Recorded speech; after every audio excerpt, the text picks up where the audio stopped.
amigos inteligentes da revista Inteligência. Nós aqui estamos agora com o Filipe Borba, cientista político, professor da Unirio, Faculdade de Ciência Política, a qual também pertenço, com muito orgulho. Ele teve o privilégio, e nós um privilégio maior ainda, de, no número 96 da revista Inteligência, publicar um artigo sobre quem confia e quem desconfia das urnas eletrônicas. Ele publicou esse artigo com o Stephen Dutton Ross, que é estatístico, também professor da Unirio. Então a gente vai falar aqui com o Filipe Borba. Bem-vindo, Filipe. Obrigado, Christian. Aqui nos estúdios da Inteligência, para falar um pouco desse artigo. E de outras coisas também, né? Porque quem está falando de urnas eletrônicas está falando de governo Bolsonaro, quem está falando do governo Bolsonaro em plena campanha, tem muita coisa para falar. Às vezes a gente já estava falando antes de começar a gravação. Bom, Christian, primeiro, qual foi a motivação desse artigo? Né? A motivação desse artigo é o Brasil que a gente vive hoje em dia, né? Esse Brasil que desconfia da sua democracia, é um Brasil que ataca a sua democracia, um Brasil extremamente polarizado, no qual a disputa pela integridade das eleições está no centro desse debate.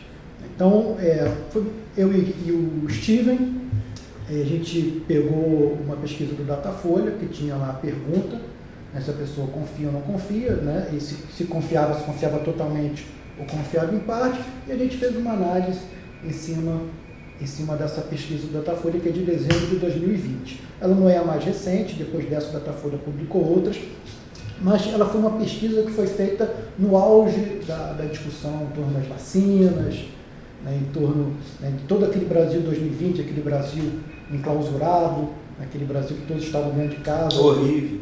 Então foi épocas da nossa vida. Então foi um momento ali de uma intensa, né, polarização. Então a gente encontrou alguns resultados bem interessantes nesse artigo. Né? Quer que eu fale já desse resultado? Quero que você diga também se as pesquisas posteriores do Datafolha confirmaram. Não tem pessoas que confirmaram, né? Sim, pequenas variações, nada muito grande. Diminuiu um pouco a desconfiança, ou seja, aumentou um pouco a confiança, mas nada muito acentuado que você pudesse dizer que está revertendo na tendência ou coisas do tipo. Né? Primeiro, vale a pena a gente falar um pouco da urna eletrônica, contextualizar a urna eletrônica. Isso. As urnas eletrônicas, elas estrearam nas eleições de 1996. E, no primeiro momento, ela atuou em algumas cidades apenas, as capitais e as cidades com mais de 200 mil eleitores, que no Brasil são as cidades que têm 2 turnos. E, se eu não me engano, no Rio de Janeiro, em Alagoas, a urna eletrônica foi adotada em todos os municípios, porque foram 2 estados que nas eleições de 94 tiveram problemas de fraude, tiveram que refazer suas eleições e tudo mais. Então, ela atuou parcialmente. Nas eleições nacionais de 98, mais uma vez, as urnas eletrônicas estiveram parcialmente no país. Nesse caso, foram em todos os municípios que tinham mais de 40 mil eleitores. Tá? E 5 estados, também todos os municípios usaram a urna. Rio de Janeiro, Alagoas, Distrito Federal, Roraima e Amapá. Não me pergunte por que esses 5 municípios, eu não saberia te responder, tá? Eu não ia perguntar mesmo. Então, desculpa aí para o leitor que eu não tenho essa informação aqui agora. O espectador que eu não tenho essa informação. Aí sim, nas eleições de 2000, foi a primeira vez que a urna eletrônica atuou em todos os municípios do país. E ela logo atraiu muita atenção, né? As pessoas queriam, os pesquisadores da época, tentaram entender quais foram os principais efeitos, né? Porque a urna eletrônica não modificou a maneira como se votava. Né? Então, a primeira grande transformação da urna eletrônica foi que ela acelerou muito a contagem dos votos. Em poucas horas nós já passamos a saber quem são os eleitos. Acho que o Brasil é a democracia que apura mais rápido os votos. Né? Porém, ela trouxe outras consequências. Uma delas é que ela diminuiu consideravelmente os votos nulos e brancos. Né? Menos pela metade, caiu a metade. Porque é mais fácil votar. Mais fácil de votar. Então, as pessoas na época interpretaram isso como uma emancipação do eleitor mais pobre, menos instruído, né? Que facilitou o voto. Uma outra consequência dela é que aumentou muito o voto de legenda para deputado federal, que é logo o primeiro voto que se dá. Então, o Jairo Nicolau e o César Zucker interpretaram isso como uma espécie de erro, que o eleitor vai condicionado a votar na eleição mais importante, que é a de presidente, que são 2 números apenas, e acaba votando 2 números no deputado federal. Então, seria um erro, né, por parte do eleitor na hora de votar. Tá? Pois bem, A urna eletrônica e o brasileiro conviveram muito bem durante muitos anos, né? E, assim, e a primeira vez que alguém questionou, assim, de fato, a urna foi o Aécio Neves, nas eleições de 2014. Né? Depois que ele perde aquela eleição para Dilma Rousseff, uma eleição bem parelha, né? Ele entra com uma representação no Tribunal Superior Eleitoral, fez lá um barulho junto com o Gilmar Mendes, né, presidente do TSE. Acabou que Mas o argumento era sobre a urna?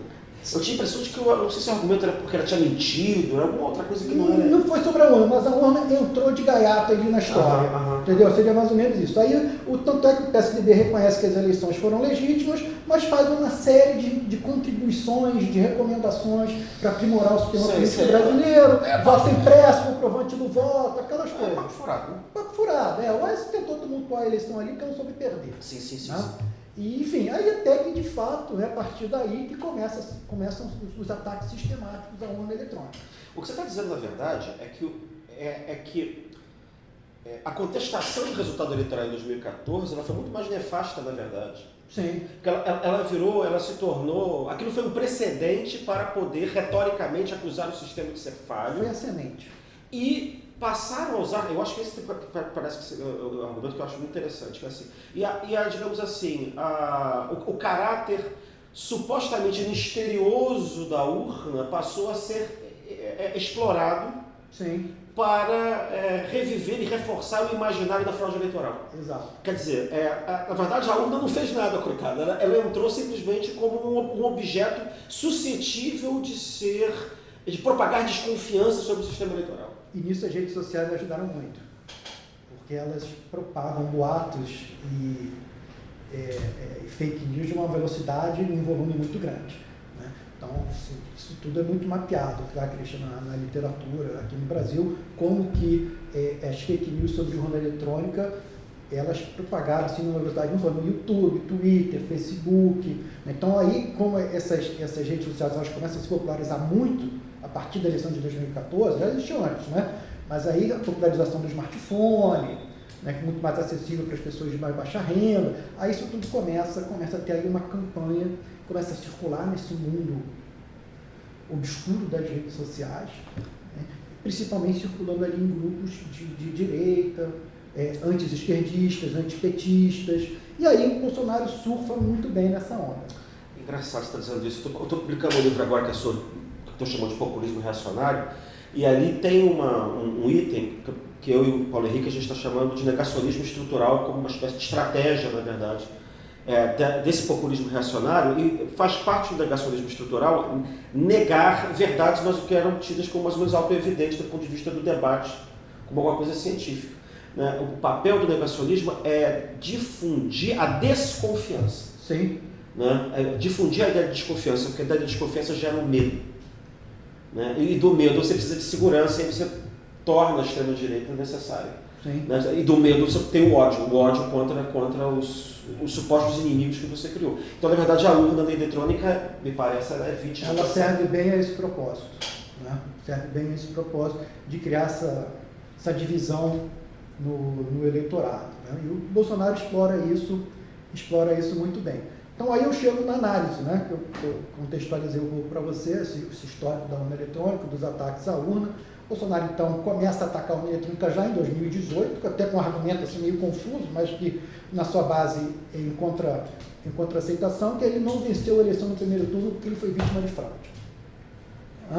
E ele explora esse discurso repetidas e repetidas vezes durante o seu mandato, e ali um dos auges, né, aqueles atos do 7 de setembro, né? Quando ele vai para a Avenida Paulista e fala que não vai aceitar o resultado da eleição. Né? Se perder. Se perder, claro. Mas também se ganhar, ele vai dizer também que tem fraude. Vai dizer que era para ganhar demais. E que a fraude não foi, era tão absurdo que nem fraudando você conseguia evitar a vitória dele.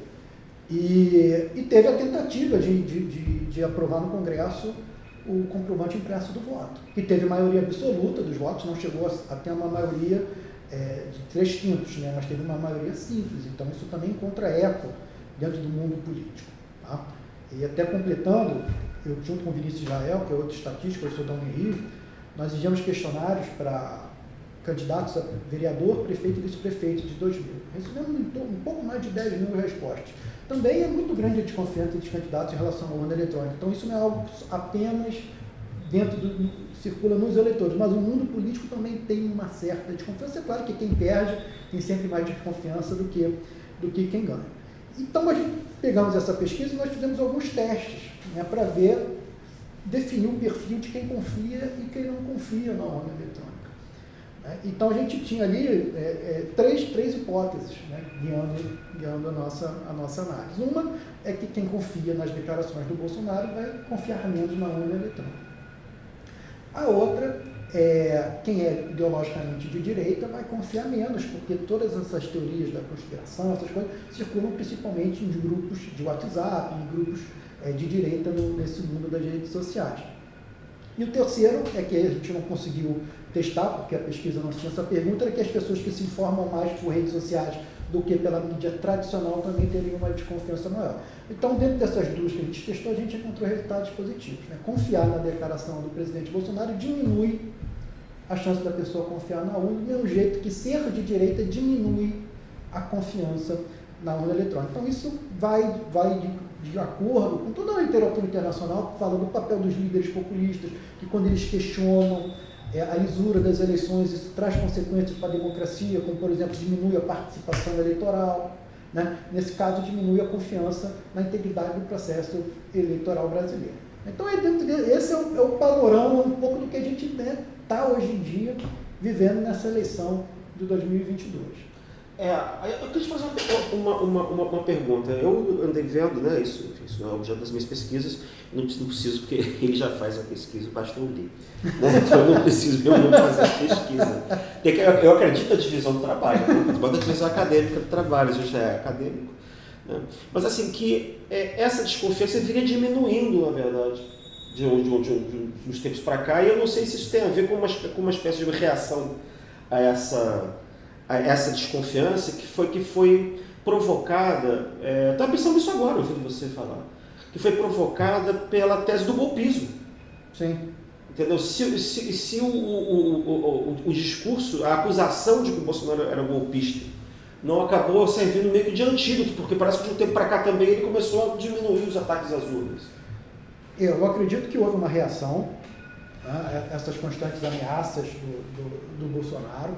O mundo político, principalmente, aí tem que falar o papel do TSE nisso. Os seus presidentes foram duros em combater essas fake news que circulam em torno das eleições brasileiras. Isso seguramente pode ter contribuído, eu acredito que sim, para diminuir a desconfiança. Então, as pesquisas do Datafolha subsequentes, foram feitas em 2021 e 2022, mostram já um aumento da confiança, mas também não é nada exponencial. Tá? Não diria assim, melhorou bastante. Tá?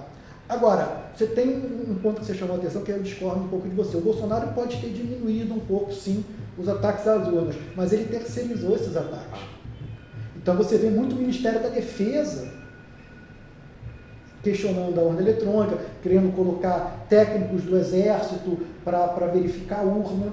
Teve um embate recente, porque um dos integrantes da comissão eleitoral que foi criada pelo Tribunal Superior Eleitoral, que inclui os militares, o militar saiu porque o próprio militar que fazia parte da comissão divulgava fake news. Então, ele próprio pode ter diminuído um pouco o tom, mas quem o circunda, o seu grupo político continua fazendo. Eu também acho que isso é puramente tático. Não? Eu acho que isso é puramente tático, porque, na verdade, faz parte da estrutura do populismo radical, eu diria radical, você questionar o papel das instituições. Sim. Da lisura das instituições. Se você, na verdade, é um liderante sistêmico, você está lutando contra o sistema, e o sistema é que está organizando as eleições. Sim. Então você tem que ficar semeando permanentemente a ideia da desconfiança. Né? Então isso é uma coisa que não tem jeito, até pelo seguinte, não sei se você concorda com isso, que é assim, o populista moderado, que é uma coisa razoável, que eu acho até um estilo legítimo de fazer política em muitas circunstâncias, você tem que enfrentar resistências oligárquicas e tal. Né? Quando ele perde a eleição, isso acho que a gente vê muito. O sujeito diz assim, enganaram o povo, as elites enganaram o povo. Né? Mas parece que quando o populista é radical, é que ele diz que a eleição foi fraudada. Porque eu estava pensando o seguinte, se o sujeito ele é a encarnação do povo, e ipso facto ele não perde a eleição, ele não pode perder a eleição, ele só pode perder a eleição se a eleição for fraudada.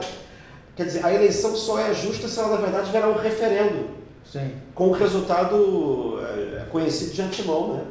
Que chancela. Mas isso tem consequências trágicas. Claro que tem. Eu também estudo muito violência política, né? Não sei se você tem acompanhado as minhas pesquisas sobre o assunto.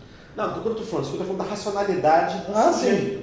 Não, entendo. E as consequências são essas aí. Olha o que eu tenho refletido, vê se você concorda comigo. Pega o caso dos Estados Unidos, por exemplo. Né? Deixa eu voltar um pouquinho. Aqui no Brasil a gente vê dois discursos paralelos hoje em dia sendo feitos pelo presidente. Tá? Um desses é o de deslegitimação do processo eleitoral. Né? Algo que o Trump fez nos Estados Unidos. Sim. Né? Mas o segundo é um discurso que aí eu vejo muito claramente um discurso de intolerância política.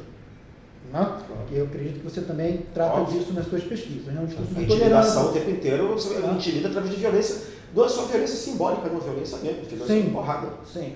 O exemplo mais recente disso foi a morte do militante do PT em Foz do Iguaçu. Estava comemorando seu aniversário, entrou um cara para a casa do Bolsonaro, botou um deu um tiro, matou a pessoa. Mas o meu receio, Christian, enquanto pesquisador, é que esses dois discursos se encontrem depois da eleição. Qual é o meu temor?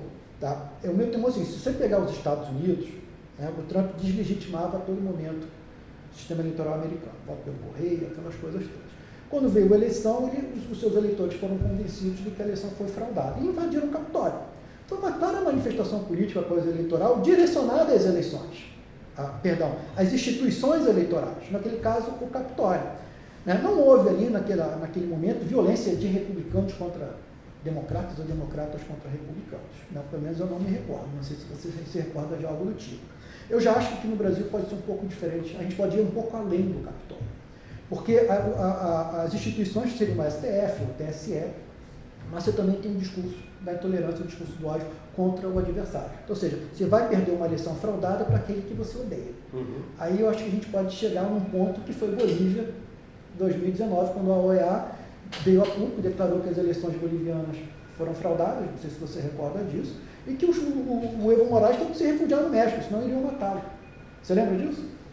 Que foram dezenas, a violência se alastrou na rua de tal modo. Eu não sei se a gente vai chegar a esse estágio, né? Mas eu acredito que, assim, olhando as variáveis que estão dispostas à nossa frente, né, esse discurso da intolerância, o discurso da deslegitimação eleitoral, se o Bolsonaro perde a eleição, principalmente por uma margem pequena de votos, eu não ficaria surpreso, né, se nós tivéssemos aqui no Brasil um tipo de violência política pós-eleitoral de rua, algo que seria inédito. Não, eu tenho pensado nisso também, mas você está indo além do que eu tinha pensado, assim, porque o que você está dizendo, na verdade, entra dentro da retórica do golpismo, o golpe. Sim. Né? E aí, eu acho que de maneira propositada, a retórica do golpismo ela é muito ambígua. Porque você não sabe se o golpe é militar, não tem que ir na Rússia, tem apoio do exército, o Bolsonaro procura se colar o tempo inteiro a imagem dele com as Forças Armadas, para dar a impressão para o público dele que ele tem o poder de dar o golpe, porque a ideia de que ele encarna o povo, e as Forças Armadas também encarnam a vontade do povo, e o golpe é mobilizador. Né? Sim. Você lembra do 7 de setembro do ano passado? Na esplanada dos ministérios, tinha um pessoal, eu me lembro que eu vi um vídeo que eu fiquei assim, espantadíssimo, porque isso corrobora, na verdade, uma coisa teórica. Né? O pessoal de extrema-direita, são os reacionários, são muito religiosos, né? Eles veem no líder o sujeito que é ungido por Deus. Né? Então, na verdade, ele mostra que ele é ungido por Deus na capacidade de provocar um milagre. Sei lá, Moisés abre o mar vermelho. Entendeu? E, modernamente, o equivalente disso seria instaurar a ditadura, porque eles acabam com os inimigos. Né? E isso virou um negócio do golpe. Aí tinha um sujeito lá no meio das palavras dos ministérios, assim, o cara chorando, se abraçando como se fosse o final da Copa do Mundo. O Brasil ganhou a Copa. Se abraçando, oi, 5, estamos em estado de sítio, acabou o quê? Acabou a ditadura do STF, sei lá, Brahma. Sim. Porque essa coisa milenarista de que você consegue fazer isso. Né? Aí você tem mas você tem outra coisa que é golpe, né? Que é o que eu chamo de arruaça. É o que eu acho que pode acontecer. Que aí você está falando. Você está falando uma arruaça muito maior. Quer dizer, você é derrotado em outubro e ele pega 2 meses o país como refém. Né? Como se fosse um ladrão de banco que invade o banco, está lá roubando, chega a polícia, sai do prédio E ele pega um sujeito de refém, tipo, se não deixar eu sair, eu mato. Só que no caso do refém é a gente, né? O refém é o país. Você está falando de uma... Quando eu pensei numa arruaça, eu pensei numa coisa assim mais localizada, mas o sujeito pode realmente pegar o país de refém e tentar colocar o país nesse estado durante semanas. Eu não sei se logo após a eleição ou em janeiro. Aí, porque janeiro seria a posse, né? Não sei se ele faria isso logo na sequência da eleição. Mas ele vai estar. Mas eu tenho a impressão de que quanto mais o tempo passar, acho que pior vai ficando, porque pior vai ficando. No primeiro momento, as instituições, os eleitos, o pessoal mesmo que o apoia, né, Centrão, Lira, esse pessoal não vai querer mexer com isso. Porque ele não tem partido. Ao contrário do Trump, né, Bolsonaro não tem partido. Sim. O partido é de aluguel. Embora eu acho que a gente tenha visto uma radicalização, não sei se tática também, do Centrão. A gente vê um personagem feito o ministro Ciro Nogueira, que apoiou todos os governos, tweetando feito Carluxo, não sei se você tem visto, também tem feito os tweets assim, ele pode estar bêbado, está imitando Carluxo, não sei o que é isso. Ele está vendo fantasmas. Foi a última postagem dele. Sim, o Cristian, eu tendo a concordar contigo. Eu acho que o Bolsonaro ele já mostrou que ele tem pouco apreço às instituições, né? Eu não acredito que a última cartada dele tenha sido a modificação da legislação eleitoral, ter aprovado o estado de emergência para poder fazer o Pix caminhoneiro, o Pix taxista. O que já é um golpe, né? Já é, né? Desculpe, isso eu também estudo um pouco de judicialização, você sabe, já participou lá de uma banca com um aluno meu. Sim. O que a gente vê muito no município são cancelamento de eleições ordinárias por abuso de poder político, abuso de poder econômico. Isso que o Bolsonaro fez foi um claro abuso de poder político, um claro abuso de poder econômico. Isso não poderia estar, nesse momento, estar em vigência, mas é difícil também até para a oposição se posicionar contra a ajuda aos mais pobres, no momento que, de fato, o Brasil não está bem. Mas eu não sei se eu estou indo muito longe nos meus pensamentos, Christian, mas eu ainda acho que o Bolsonaro tem outras cartadas na mão antes dessa grande arruaça, que é, por exemplo, talvez adiar a eleição. A eleição de 2020 ela foi adiada com uma PEC emergencial. Né? A semente também está aí. Eu não sei, eu não descarto essa hipótese, eu acho pouco provável, mas eu não descarto que ele possa, de repente, empurrar um pouco mais para frente para dar mais tempo, ter mais campanha, dar mais tempo para essas questões que ele fez agora em cima da eleição ganharem mais a sociedade. Eu não desconfio disso. Eu não duvidaria que ele pudesse pensar nisso e que ele possa pensar e pense. Só não sei se ele conseguiria apoio. É difícil. Principalmente que adiar a eleição de cada eu acho mais possível adiar a eleição, mas certamente um monte de coisa passa pela cabeça dele. Poderia adiar o segundo turno? Né? Posso fazer uma pergunta? Mas enfim, muita especulação. Assim, às vezes eu fico também pensando o seguinte, tem um outro lado, assim, eu tenho a impressão de que o Bolsonaro, na verdade, assim, ele tem pouco apreço às instituições, mas ele sempre foi um parasita dessas instituições. Sim. Entendeu? Ele é família, né? Mas eu estou falando assim, eu tenho a impressão que quando você olha a coisa mesmo, você esquece um pouco a retórica, vamos ver a prática. A prática é que ele sempre foi um parasita das instituições. Né? Ele criou um modelo de negócios, eu chamo um modelo de negócios que é a cafetinagem democrática, ou o rufianismo republicano, que é o Kafka, ele vive de falar mal da democracia. Né? Ele está em casa, a democracia chega em casa, e aí quanto é que vai? Hoje o movimento foi fraco, só tem R$200 ali, dá porrada, volta para a rua agora, vai buscar. Ele vive às custas desse negócio. E aí ele começou a ter outras pessoas também que começaram a imitar. Todos esses bolsonaristas radicais, Daniel Silveira e Caterva, fazem a mesma coisa, eles não fazem nada no Congresso. Uma vez por ano eles fazem alguma barbaridade para chamar atenção para eles, exatamente como o Bolsonaro fazia. Né? E querem viver às custas da República. Então eu não sei se ele tiver garantia de que ele vai poder continuar explorando esse modelo de negócios na oposição, se ele puder ir para a oposição, levando o capital político acumulado dele durante a presidência, porque ele apariu tudo para criar empresários deles, elites deles, jornalistas deles, essas pessoas. Se ele puder levar isso para a oposição, eu não sei se ele faria tanta... Ele vai fazer uma cenografia de qualquer jeito. Ele vai fazer Mas eu não sei se a coisa chegaria a um ponto de desespero, a ponto de ele queimar pontos com o próprio sistema político dele. Porque afinal ele sairia como chefe da oposição, como o Trump saiu também. E olha que o Trump é dono do Partido Republicano. Né? Então, é isso que fica só me passando pela... Não sei o que você acha disso, mas isso fica passando pela cabeça. Eu acredito também, Cristian, que o resultado da eleição vai ter uma influência muito grande nisso. Maior... O Lula vence com uma boa diferença, que não dê margens para qualquer tipo de discussão, de desconfianças ou coisas do tipo. Eu acredito que o custo dele vai ser mais alto de fazer algo desse tipo. E as pesquisas até o momento estão indicando que ele está caminhando para perder a eleição. Né? O crescimento dele é muito lento nas pesquisas. Né? Ele vem crescendo de pouquinho em pouquinho. Ele deu um grande salto quando o Moro saiu da disputa e antecipou os votos que já seriam deles no segundo turno, né, com a saída do Moro, mas um pouco com a saída do Dória também, que é um eleitor também um pouco mais conservador, mas agora ele já está com menos espaço para crescer. Né? E o Lula vem mantendo uma constante. O Lula vem mantendo, ele flutua em torno de uma média, mantendo sempre uma constante. Os eleitores da terceira via, né, as pesquisas mostram que são muito mais pró-Lula do que pró-Bolsonaro. A maioria dos eleitores do Ciro, da Tebet, né, que são da terceira via, que tem um mínimo de competitividade, né, a maior parte desses eleitores votaria em Lula e não em Bolsonaro. Mas sabe como é que é? A eleição, né? Acredito que às vezes o Lula comete alguns equívocos, ele morde umas iscas, né? Porque ele entra no debate que o Bolsonaro propõe para ele. E esse, por exemplo, é o debate religioso. Né? A eleição do Lula, a eleição desse ano, essa eleição ela é muito particular, Cristian, porque ela coloca em confronto um presidente e um ex-presidente. Né? Algo que nunca aconteceu antes nesse país. Então são dois modelos de governo que vão estar em discussão no país, as pessoas vão optar. Então Lula vai ter um pouquinho mais de tempo de televisão que o Bolsonaro, isso vai ser importante, porque o governo Lula está distante no tempo, terminou há 12 anos, sim. Então ele vai precisar desse horário eleitoral justamente para comparar governos.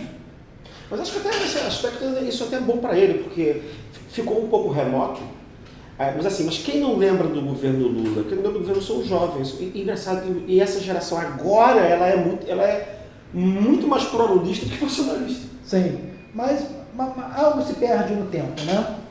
O Lula terminou com quase 90% de aprovação, o segundo mandato, 80 e tantos.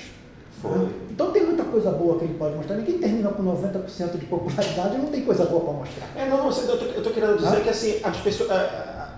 Os jovens que você deveria convencer, na verdade, porque eles não tiveram aquela lembrança, eles meio que já estão convencidos. Sim, é verdade. Eu estava querendo dizer, eles já estão convencidos. Né? Eu também acho, eu concordo com você. Até porque boa parte do pessoal que... também foram anos de desgaste da popularidade do Lula por conta de Lava Jato, foi um massacre também. Sim, foi um massacre. E ele sobreviveu bem, né? Ninguém que passa por tudo que ele passou, é preso, fica 500 e tantos dias na cadeia. E hoje em dia lidera uma eleição presidencial. Você sabe que quando ele recuperou os direitos, na cadeia, recuperou os direitos políticos, eu fui entrevistado não sei se foi por um jornal inglês, perguntaram o que eu achava, eu disse assim, os aliados desembarcaram na Normandia.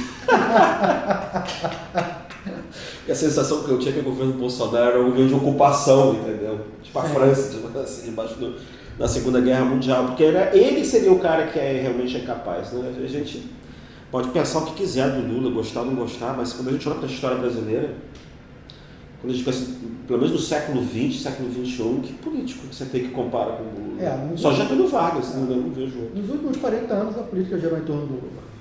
Seguramente.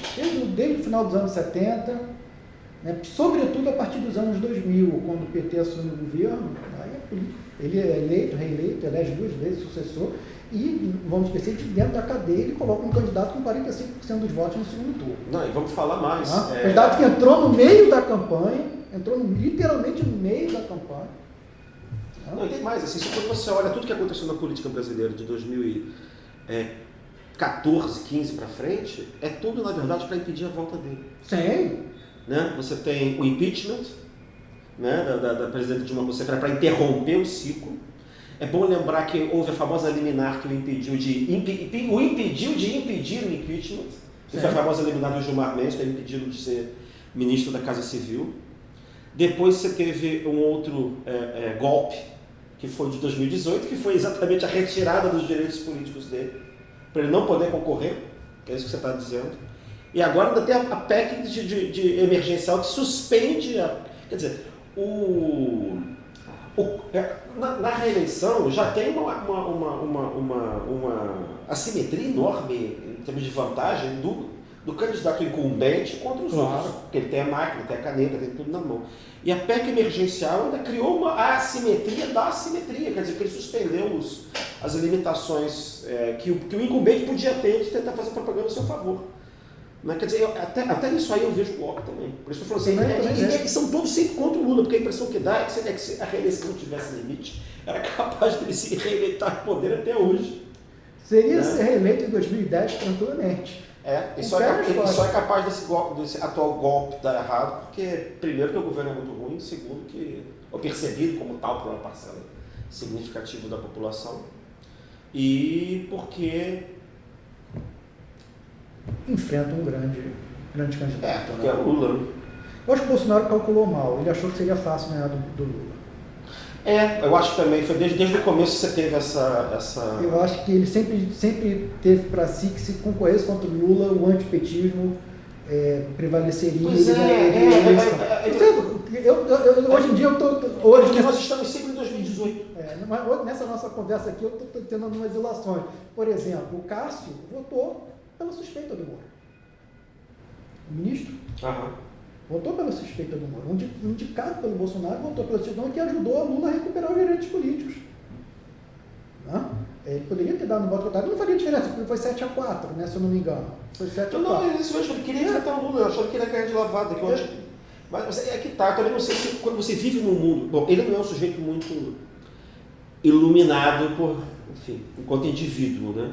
E ele vive cercado de pessoas também que são muito trancadas, desconfiadas, paranoicas, porque um sujeito de extrema-direita ou direita radical, um reacionário, é um sujeito que vive numa bolha, ele não acredita em certas coisas, é um sujeito paranoico. Então, você também tem crenças muito fortes que às vezes não coincidem com a realidade. Claro. Né? Então, eu acho que esse elemento é um elemento importante para ser levado em consideração no caso do Bolsonaro e das percepções que ele tem do mundo. Esses caras, Felipe, eu tenho visto, eu acompanho às vezes que, assim, pelo menos alguns bolsonaristas que sabem pensar, né? Que não é gado, mas também que não estão fazendo propaganda. Né? Eles acreditam piamente que o povo brasileiro, o povo é antipetista, é conservador, é religioso, é assim, é assado, assim, tem uma ideia essencialista do povo, como se existisse o povo, como se o povo estivesse aqui, aí o povo vai levantar, o povo está apertado, então quando você que o povo levanta, vai ao banheiro, faz xixi, entendeu? O povo liga a televisão, o povo dorme, como se o povo fosse uma pessoa, não fosse, na verdade, um conglomerado de eleitores que tem... que parte deles, quer dizer, está dividido em diferentes ideologias, vem a realidade política a partir de diferentes ideologias, e aí tem um pessoal numa meiuca, que vota mais para um lado ou vota mais para o outro, sei lá, 30%, 25%, não sei quanto, conforme o desempenho efetivo do incumbente dos governos, entendeu? Então, eu acho que tem um elemento que é dogmático mesmo, que é um negócio que tapa. E aí parece que a narrativa que eles têm, cara, é assim... O povo a nova república era uma ditadura disfarçada de democracia. Agora a questão do poder é que é democracia e não ditadura. E que 2018, 2014, 15, 16 foi uma revolução conservadora que levou o povo efetivamente ao poder. Eu acho que boa parte acredita nisso. Esse povo aí, sim, tal como descrito. Não, mas eu concordo. E que aí é claro que sempre que ele fosse competir diretamente com o Lula, ele iria vencer. Quer dizer, tem um sistema de crença aí que corrobora o que você está dizendo. E esse sistema de crenças é mais forte que os fatos, né? Mais forte quando esse eleitor ideólogo confronta ideologia e fato, ele escolhe a ideologia, não o fato. Sim. E ele se permanece dentro dessa bolha. E outro componente fundamental do bolsonarismo é justamente o ataque às pesquisas de opinião, Cris. Porque as pesquisas de opinião, elas mostram que a bolha é diferente. Aquilo ali não é bolha, o cara vive na bolha. Né? O Lula é o 9D, bandido, ex-presidiário com 9 dedos. Né? Faz parte do discurso também do preconceito. Né? Você vê claramente, por exemplo, aquela Carla Zambelli que chama o Lula de Nine nas publicações dela no Twitter. Né? Aí eles vão na pesquisa, Datafolha, o Lula está 15 pontos da frente. Como é que pode ser isso? Não, minha bolha não é essa. A minha bolha é outra coisa. Na minha bolha, Bolsonaro tem 90% dos votos, Lula tem só 10%. Então vamos atacar a credibilidade das pesquisas. Isso também faz parte da estratégia populista de direita, dizer, ó, é o data-povo, aí tem que mostrar vídeo dele na rua, motociata. Eu sei, mas ele está sempre incutir a desconfiança. Sim. Para você ter um viés de confirmação das notícias, até para depois você conseguir confirmar que houve fraude. Exato. Não, você tentar desqualificar as pesquisas. Quer dizer, não que o candidato democrata não desqualifique pesquisa, que isso já existia antes, mas aí você perdeu. Agora não, você desqualifica a pesquisa para desqualificar o sistema e poder desqualificar a veracidade, a verdade eleitoral, né? O resultado das urnas. E para manter sempre as milícias motivadas, né? Os ódios mobilizados com um mecanismo de intimidação. Essa coisa de fundiar é quase que para transformar cada eleitor num capanga. Como o Estado estava falando antes da violência generalizada, né? Dessa possibilidade de uma violência desinstitucionalizada e difusa, que eventualmente você nem consegue controlar. Isso a gente já nota, né, Christian? Por exemplo, pessoas que hoje em dia se sentem, de certo modo, intimidadas para usarem uma blusa do seu candidato, colocar um adesivo no carro, com medo, podem arranhar no carro, furar o pneu, quebrar o vidro, né, ou coisa do tipo. Isso cria um clima de permanente tensão, né, entre os eleitores. Nós que vivemos aqui na Zona Sul do Rio de Janeiro, nós vivemos menos isso, né, mas em outros cantos do país, né, em que a segurança é menos presente, eu acredito que esse tipo de receio seja muito maior. Sem dúvida. E isso é péssimo, né, para a democracia. Para a qualidade da nossa democracia. Bom, a gente conversou aqui com o Felipe Borba. Felipe, obrigado por ter vindo aqui, a conversa foi ótima. Bom, a gente não pode ficar até meia-noite conversando. Então, obrigado por ter vindo aqui. Eu agradeço. Fica um abraço aqui para os nossos inteligentes que nos acompanharam aqui nessa entrevista. Bye, bye. Tchau, tchau.